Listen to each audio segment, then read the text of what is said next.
요한복음 6장 30절부터 40절 말씀 같이 묵상합니다. 예수님께서 오병이어의 기적을 베푸셔서 그 혜택을 누린 많은 무리들이 예수님을 찾아왔습니다. 많은 열심을 가지고 열정을 가지고 주님 앞에 왔습니다. 굉장한 관심이죠. 그들이 과연 예수님을 이렇게 찾아왔는데 거기에 예수님과의 그런 만남 속에서 예수님의 그런 가르침 속에서 과연 이들이 어떻게 그 말씀을 소화하고 또 예수님을 더 알아가고 따라갈 수 있을까? 예수님은 그들을 보시자마자 영생하도록 있는 양식에 대해서 설명을 하십니다. 너희들의 관심이 지금 어디에 있는지 내가 알겠는데 그 관심을 넘어서서 영생하도록 있는 양식에 관심을 둬라. 그 양식을 인자가 줄 것이고 바로 내가 줄 것이다. 결국은 그렇게 말씀을 하시는 거 아니겠습니까? 그리고 하나님의 일이라는 것은 다른 것이 아니라 바로 그분을 믿는 것이다. 하나님께서 보내신 일을 믿는 것이 하나님의 일이다. 라고 이야기를 하십니다. 우리는 과연 우리가 어떤 가지고 있는 그런 어떤 관심, 그렇죠? 우리가 얻고자 하는 그 모든 것이 있습니다. 그렇죠? 그것을 가지고 주님 앞에 나갔는데, 하나님 앞에 나갔는데, 우리가 지금 관심을 두는 아젠다는 별로 예수님이 말씀 안 하시고, 다른 뭔가를 말씀하실 때, 우리는 어떻게 할 것인가. 사실, 이 6장의 이야기가 쭉 진행이 되는 걸 가만히 보면, 이렇게 평행선을 계속 긋는 것 같은 그런 느낌이 있어요. 그렇죠? 우리가 예수님을 따라가려면, 우리의 몸도 고생하지만 더 중요한 것은 우리의 생각의 전환을 이루어야 되는 것이 참 어려운 것 같아요. 그렇죠? 우리의 생각을 접는 것, 나의 어떤 주된 관심과 내가 지금 당장 필요하다고 하는 것을 일단 접고 예수님의 말씀을 더 깊이 들으려고 하고 그 말씀을 따라서 정말 뭔가 내가 조정해 보려고 하는 그런 생각을 해야 되는데 그게 참 어려운 것 같아요. 사고의 전환이 어렵습니다. 계속해서 내 주장을 가지고 내 관심을 앞세워서는 우리가 정말 예수님의 그런 이끄심을 놓치기가 십상이죠. 그렇게 말씀을 하시는데도 오늘 이 무리들은 예수님에게 우리가 보고 당신을 믿도록 행하시는 표적이 무엇입니까? 표적을 더 보여주세요 라고 얘기를 합니다. 그렇죠? 당신이 뭔가 새로운 얘기를 하고 있는데 그러면 더 증거를 내놔 보세요. 그러면서 우리 조상들은 광야에서 만나를 먹었습니다. 만나를 쭉 먹었습니다. 그런 얘기죠. 그렇죠? 한 번 먹은 게 아니라 쭉 먹었습니다. 그래서 우리한테 뭔가 제2, 제3에 계속해서 뭔가를 보여주십시오. 그럼 우리가 좀 믿겠습니다. 그렇게 그들의 입장에서는 어떻게 보면은 예수님에게 우리가 당신을 믿고 싶은데 우리가 좀 더 뭔가 필요합니다. 그렇게 얘기하는 것 같습니다. 근데 그런 그들을 보시면서 예수님은 36절에서 너희는 나를 보고도 믿지 않는다 라고 얘기를 하고 있습니다. 어떻게 보면 그들이 노력하는 것 같지만 그들은 그들의 수준에서 계속해서 예수님에게 그들이 원하는 것을 요구하고 있는 뭔가 예수님의 말씀에 귀를 기울이고 예수님께서 지금 뭔가 우리가 생각하는 것과는 좀 다른 차원의 얘기를 하고 계시는데 그래서 생각을 열고 마음을 열고 이렇게 접근하기보다는 자기들이 원하는 수준에 맞춰달라고 계속 얘기하는 것으로 예수님은 간주하시는 걸 볼 수가 있다는 것이죠. 사실 그런 그들에게 예수님께서 말씀하시는 것은 특별히 이 32절에서 굉장히 중요한 얘기를 하시죠. 예수께서 이르시되 내가 진실로 진실로 너에게 이르노니 모세가 너에게 하늘로부터 떡을 준 것이 아니다. 모세가 너희 조상들에게 만나를 내려준 것이 아니다. 즉 그들의 관심이 너무나 모세에게 쏠려 있다는 것을 지적하십니다. 그러면서 결국 내 아버지께서 하나님께서 주신 것이다. 그렇게 연결이 돼야 돼요. 그렇죠? 모세가 준 게 아니고 광야에서 만나를 내리신 것은 하나님이셔. 모세를 넘어서서 하나님을 봐야 돼 라고 말씀하시는 것 같아요. 그렇죠? 근데 그거 이상입니다. 예수님 뭐라고 하셨습니까? 내 아버지께서 너희에게 하늘로부터 참떡을 주신다. 내 아버지께서 그들에게, 너희 조상들에게 하늘로부터 참떡을 주셨다. 뭐 이렇게 얘기를 해야 될 것 같잖아요. 그렇죠? 만나를 주셨다. 과거형으로 얘기해야 될 것 같은데 예수님은 이 두 가지를 함께 섞어서 말씀하세요. 모세가 준 게 아니고 내 아버지께서 지금 너희에게 하늘에서 참떡을 주고 계셔. 너네는 모세에게 딱 막혀서 지금 하나님께서 지금 행하시고 있는 일들을 너희는 보지를 못해 라고 말씀하세요. 지금 역사하시는 하나님에게 초점을 맞추고 있습니다. 이들이 모세를 얘기하는 것은 좋은 일이죠. 구약에 있는 일입니다. 그렇죠? 그래서 그것을 재현해 달라고 얘기하는 것 같습니다. 근데 그들의 사고가 딱 굳어 있어서 그거밖에 생각을 못하고 그거밖에 보지를 않겠다라고 얘기를 하는 그들에게 지금 역사하고 계시는 하나님을 말씀하고 있다는 거예요. 그래서 이들은 지금 자기들 눈앞에서 벌어지고 있는 일을 보지를 못합니다. 이게 참 큰 문제예요. 우리가 예수님을 따라가려면요, 우리의 생각에 사로잡혀서 따라갈 수가 없는 이유가 거기에 있어요. 우리는 주님의 도움이 필요합니다. 주님 앞에 나왔을 때, 말씀을 들을 때 우리는 주님의 지혜가 필요해요. 은혜가 필요해요. 깨닫는 은혜가 필요합니다.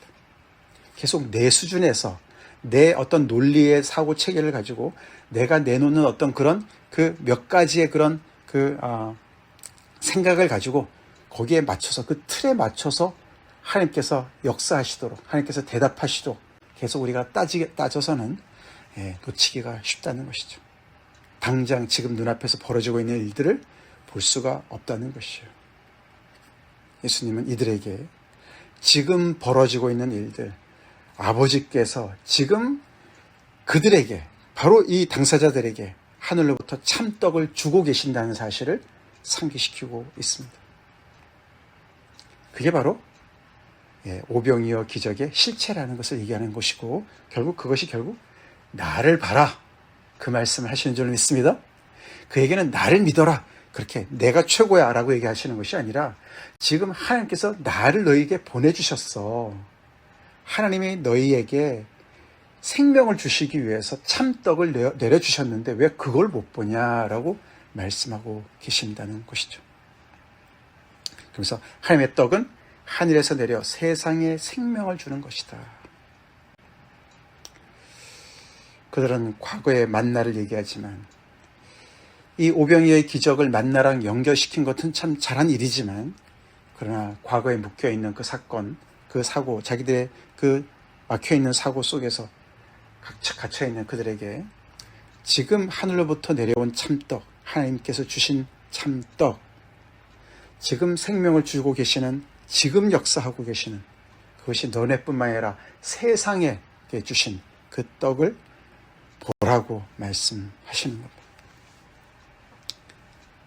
그렇게 얘기를 하면 이게 무슨 말인가 생각을 해야 될 것 같은데, 여전히 그들은 자기들의 생각 속에 있습니다. 그들이 이르되 주여 이 떡을 항상 우리에게 주소서, 그렇게 얘기를 합니다. 그죠? 이 떡을 항상 우리에게 주소서. 그러니까 만나랑 비슷한 얘기를 하시는 것 같은데 그 떡을 우리에게 주십시오, 그렇게 얘기를 합니다.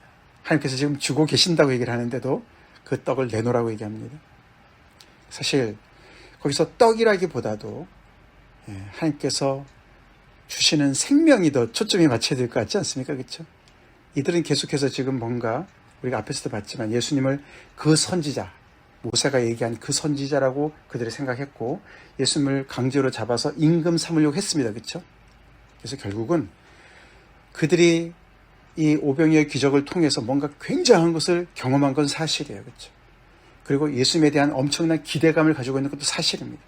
근데 그 모든 것이 이 떡을 항상 우리에게 주소서, 그것은 단순한 빵의 문제뿐만 아니라 정치적인 문제, 그렇죠? 자기들이 지금 처해 있는 현실적인 문제를 해결해 줄 분이다. 정치적인 메시아, 어떻게 보면 물질적인 그런 공급하시는 메시아, 그런 생각을 하고 있는 거예요. 그렇죠? 그래서 그 역할을 해달라고 얘기를 하는 겁니다. 근데 우리 하나님은 예수님을 통해서 이들에게 훨씬 더 크고 본질적인 복을 주고 계십니다. 주시려고 하시는 거예요. 이들의 사고를 넓히기를 원하시는데 계속 자기들의 그 생각과 논리 속에서 계속 이야기를 이어가고 있습니다. 그래서 우리가 하나님 앞에서 똑똑한 척하면 손해는 우리가 보는 거예요. 우리의 논리 속에 하나님을 가둬두면 우리만 손해봅니다. 그래서 영적인 사람이 뭐냐? 영적인 사람이 뭐냐? 하나님 앞에 열려있다는 것이 뭐냐?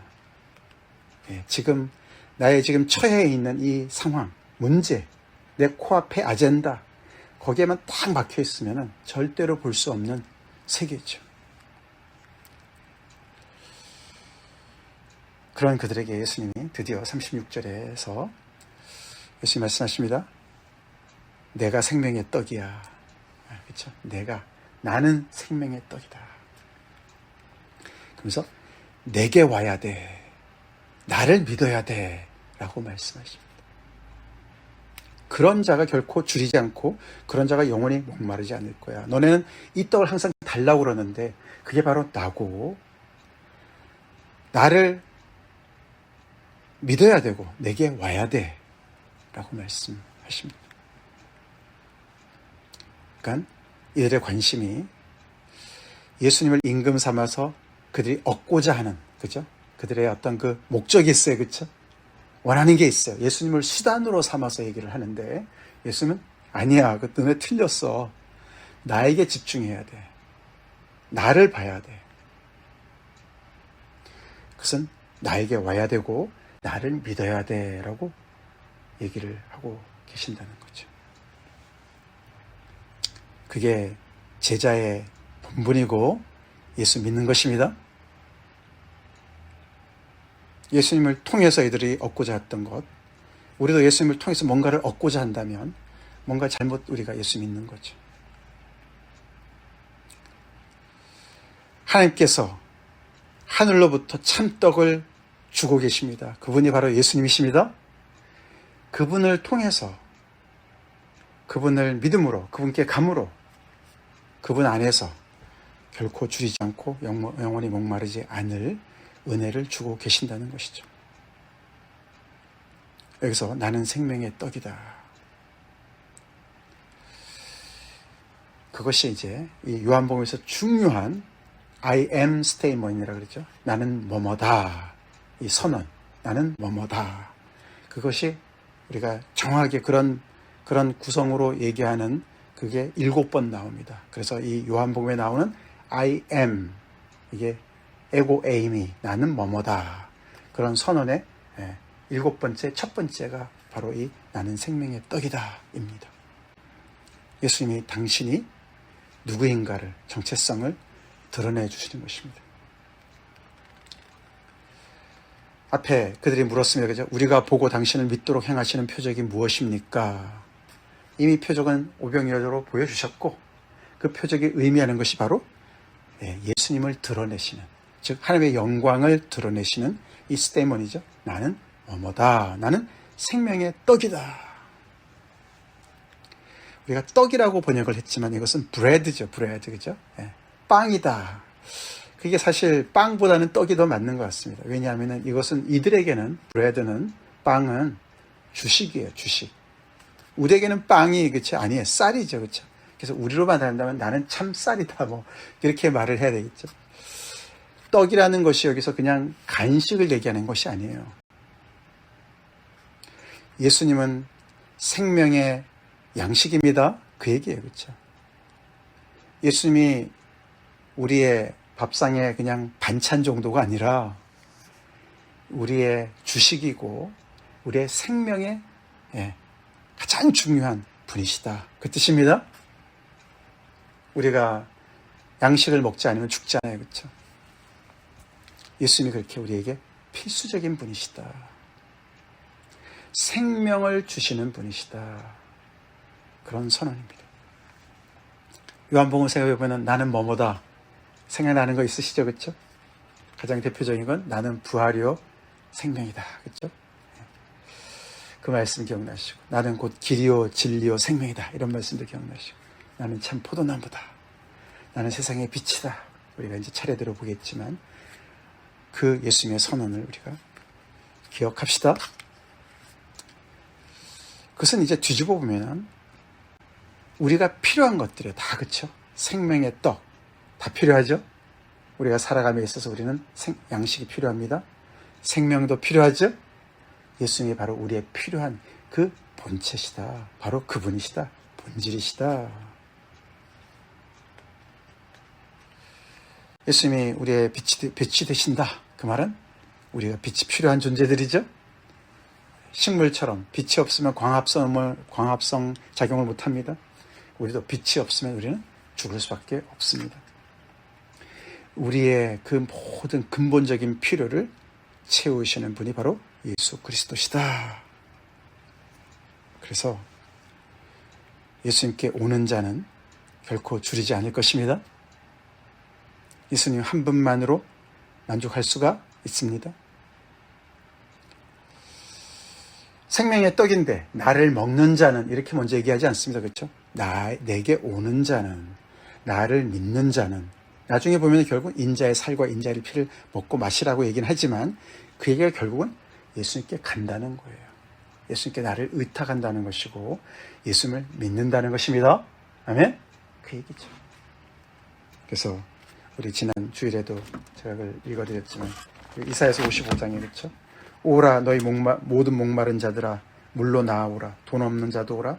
너희는 와서 사목되 돈 없이 값없이 와서 포도주와 젖을 사라. 하나님께서는 우리가 그냥 육신의 양식만 취해서 사는 존재가 아닌 것을 알고 계십니다. 그렇죠?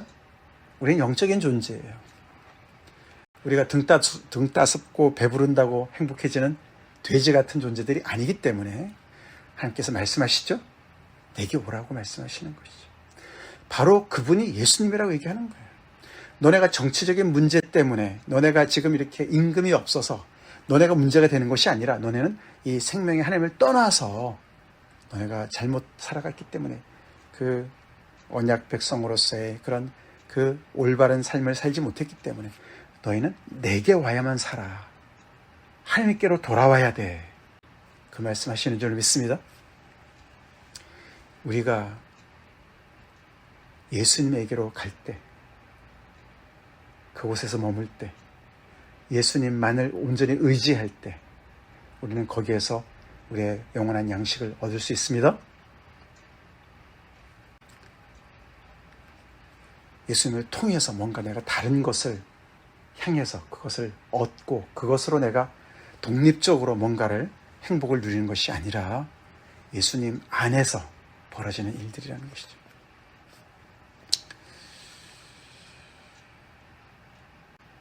이런 말씀을 평행선을 계속 걷고 있는 이들에게 계속 하시면서 너희들이 나를 보고도 믿지 않는다라고도 얘기하시면서 예수님은 그렇다고 그들이 안 믿기 때문에 좌절하시거나 아니면 당신의 사역에 문제가 있다거나 생각하지 않으십니다.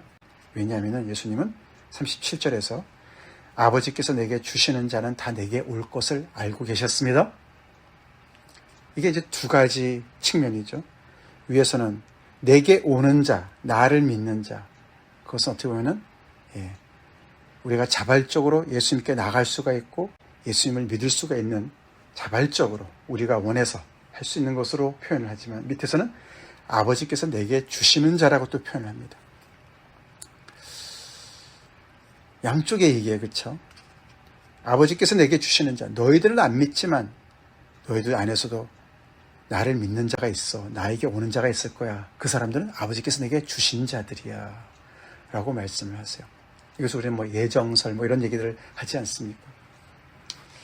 그렇게 딱 우리가 정하기보다도 누가 하나님께서 다 예정해 놓고서 그 사람들만 주신다. 이렇게 얘기보다도 이 하나님의 구원의 역사는 우리가 주도하는 것이 아닙니다. 그렇죠?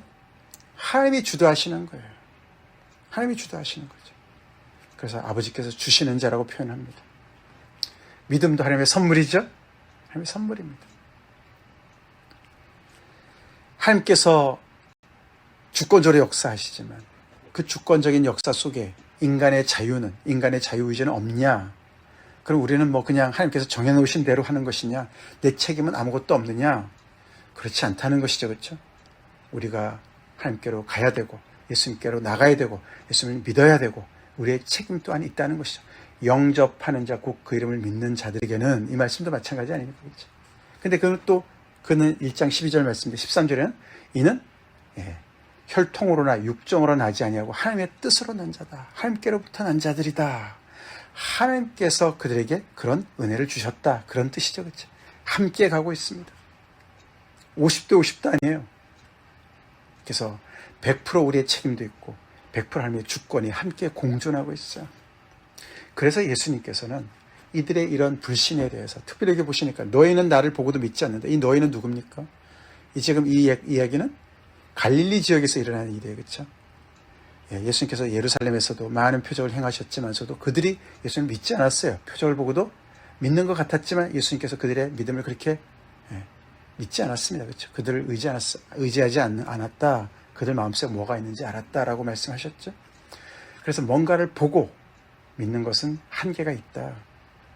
그러니까 따지고 보면은 예루살렘에 있는 유대인들도 잘 안 믿고 예수님의 고향인 갈릴리 지역의 사람들도 안 믿고 결국 유대인 전체가 다 안 믿어요. 별로 안 믿어요. 그런 그 사이에 사마리아 사람들은 예수님 앞에 나왔습니다. 그렇죠? 그러니까 예수님은 사역의 어떤 효과적인 면, 성공적인 어떤 그런 성과 이런 거에 집중하시는 게 아니에요. 그렇죠? 그래서 예수님이 내가 나를 전한 것 같지만 내가 생명의 떡이라고 그러고 내게 오라고 그러고 나를 믿으라고 그러니까 너네 내가 내 일을 하고 있는 것 같지? 아니야. 나는 아버지의 일을 하려고 온 거야. 너네가 나를 믿어야만 아버지께로 갈 수 있으니까 내가 이렇게 얘기하는 거야. 그렇게 말씀하시고 계시는 거죠. 그렇죠? 그래서 나는 아버지께서 내게 주시는 자는 내게 올 거니까 너네는 안 믿어도 내게 안 와도 나는 그것 때문에 내가 힘들어하고 그러지 않을 거야. 그리고 나한테 오는 자는 내가 결코 내쫓지 않을 거야. 그렇게 말씀을 하십니다. 그리고 내가 이렇게 하는 것은 나를 보내신 이의 뜻을 행하기 위해서 내가 이것을 한다. 말씀하십니다. 참 안타깝죠? 이게 계속 진행이 되죠? 6장이 굉장히 긴데 계속 이들과 이런 대화들이 왔다 갔다 합니다. 그들은 그랬는데 과연 나는 어떤가? 우리의 신앙이 어떻게 자라나? 그래서 우리가 지혜롭고 슬기로운 자들에게는 하나님께서 그 뜻을 감추시는 것을 우리가 알아야 됩니다. 그리고 어린아이들에게는 자신을 나타내 주시는 주님인 것을 우리가 알아야 될 줄을 믿습니다.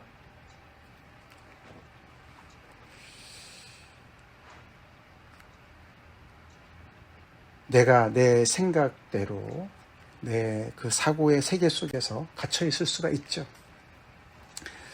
우리가 참 하나님께서 생각하시는 것, 우리가 생각하는 것과 너무나 다르죠. 그래서 우리가 나름대로 우리가 생각하면서 따지면서 예수님을 믿어야 되는 건 맞습니다. 그렇지만 내 필요가 전부인 것처럼 이것을 내가 만족시키지 않고선 내가 하나님을 내가 믿을 수가 없어. 그런 식으로 우리가 예수님 앞에 접근해서는 믿음이 자랄 수가 없습니다.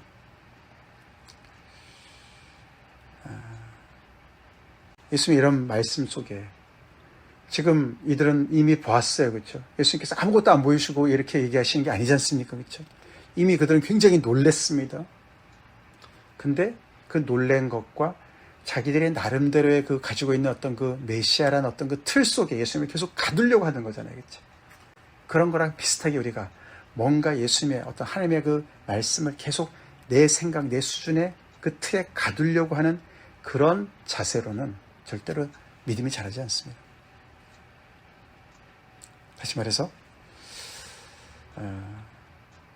주의 말씀이 있다면 뭔가 이렇게 안 보이는 것이 있고 하나님의 말씀이 뭔가 다른 것을 얘기하시는 것 같고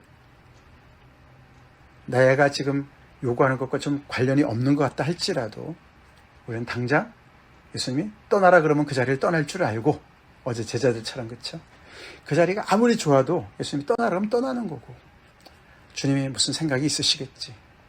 하나님이 무슨 생각이 있으시겠지. 그러니까 지금 내가 기도하고 내가 관심 갖고 있는 이것은 당장 가만히 놔두고 하나님께서 뭔가 다른 얘기를 하시면 내가 이것부터 해야지, 따라가야지.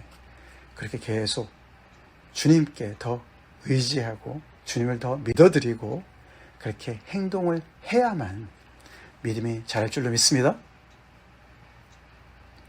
결국 이들이 원하는 것들, 이 결국은 그쵸, 정치적인 메시아며 자기들의 어떤 그런 아젠다들이 있지만 하나님의 생각은 십자가의 길은 영 달랐어요. 그쵸? 이들은 여전히 자기들에게만 생각하지만 예수님 오늘 말씀에도 그쵸?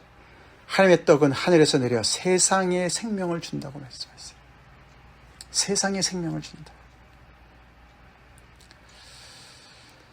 그러니 유대인들의 어떤 그런 정체성, 민족주의, 요즘에도 그런 거 있잖아요. 그렇죠? 민족주의 이런 거 있잖아요. 그게 다 인간의 어떤 그런 틀 속에서 그죠? 계속 복음을 가두는 얘기 아닙니까? 하나님은 훨씬 더 큰 것을 얘기하고 계세요. 그렇죠? 예수님 훨씬 더 큰 거를 지금 주고 계시고, 생각하고 계시고, 그리고 이끌어가고자 하시는데 거기를 못 따라간다. 우리 하나님의 말씀 앞에서 순발력을 갖도록 우리 주님 앞에 기도합시다. 그게 하나님의 은혜죠. 우리 하나님의 말씀을 들을 때도 마찬가지죠. 그렇죠? 하나님의 말씀을 들을 때도 내가 생각하지 않는 그 이상의 세계를 하나님의 말씀을 비춰주실 때 얼마나 내가 그것을 열린 마음으로 따라가느냐. 믿음이 그렇게 자라는데 그것은 아버지께서 주시는 것이에요. 은혜입니다. 그러니까 은혜는, 선물은 겸손히 받아야 돼요. 그렇죠? 어저께도 우리가 그렇죠? 믿어야 되고 받아야 된다. 그런 얘기 했잖아요. 그렇죠? 받으려면은 손이 비어 있어야죠. 그렇죠? 손을 활짝 펴고 열린 마음으로, 겸손한 마음으로 받아야 돼요. 그런 자들이 하나님의 말씀을 더 깊이 깨닫고 믿음이 자랄 줄로 믿습니다. 다 같이 기도하겠습니다. 하나님 감사합니다. 계속되는 요한복음 6장 말씀을 통해서 눈앞에 벌어지고 있는 하나님의 역사, 여전히 못 보고 있는 이 많은 무리들, 그들의 모습이 또 우리의 모습이 아닌가 돌아봅니다. 우리의 생각에 치우치고 우리가 생각하고 우리가 판단하고 우리의 당장의 필요가 눈앞에 있기에 그것에 막혀서 참 아버지, 참 본질적이고 영적인 그 세계를 놓칠 때가 너무나 많이 있음을 고백합니다. 주님, 저희들이 더욱더 주님 앞에 나올 때 겸손히 나오게 도와주시고 주의 말씀을 계속 따라서 움직일 줄 아는, 따라갈 줄 아는, 처지지 않고 앞서지 않고 계속 주님의 말씀을 아버지 실시간으로 따라가는 저희가 되게 하여 주시옵소서. 주님 은혜를 더하여 주시옵시고 겸손한 영을 부어주시고 그래서 계속해서 하나님께서 우리에게 역사하시고 우리 앞에서 역사하고 계시는 것을 볼 수 있게 하시고 주님 그 하나님의 말씀 안에서 계속 믿음이 자라고 아버지 우리의 신앙이 자라게 하여 주시옵소서. 우리에게 생명의 떡으로 오신 주님을 찬양합니다. 아버지, 그래서 우리가 예수님께 계속 가 있고 머물고 예수님을 믿는 저희가 되게 하여 주시옵소서. 예수님 이름 받들어 간절히 기도 올려옵나이다. 아멘.